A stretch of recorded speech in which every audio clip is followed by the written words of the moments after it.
আজকে রাতে রান্নার জন্য ভাত বসিয়ে দিয়েছি, আর এইদিকে কড়াইয়ে তেল গরম করতে দিয়েছি। ভাজা হবে বেগুনি, আর আমার বর এই সবজিগুলোকে কেটে দিচ্ছে আর আমি রান্নাটা করে দিচ্ছি। এটা কিন্তু বেগুনি না, এটা হচ্ছে বেগুন সুন্দরী। কারণ হচ্ছে বেসন দিয়ে ভাজা হচ্ছে, তাই এর নাম হলো বেগুন সুন্দরী।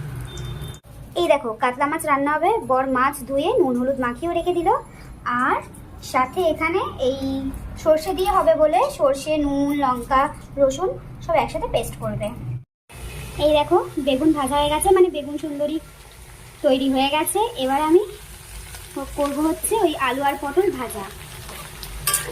এরপর হবে মাছটা আমি ভেজে রেখে দেবো, আর সর্ষেটা বড় মশলাই করবে। এই দেখো আলু আর পটল ভাজা হয়ে গেছে। এই যে এবার মাছ ভাজবো। আমাকে ভয় করে মাছ ভাজতে।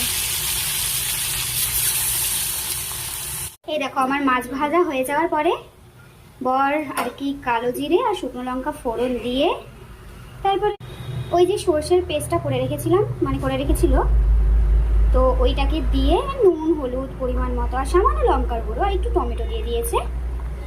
দিয়ে ভালো করে টকবক টকবক টকবক টকবক টকবক করে ফুটে যাওয়ার পরে আমি এখন মাছগুলো দিয়ে দিলাম।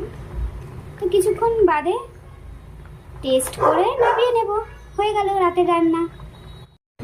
তো দেখো এখানে খাবারে রয়েছে যা রান্না করেছি তাই: ভাত, আলু দিয়ে পটল ভাজা, বেগুন সুন্দরী, আর এই যে মাছ।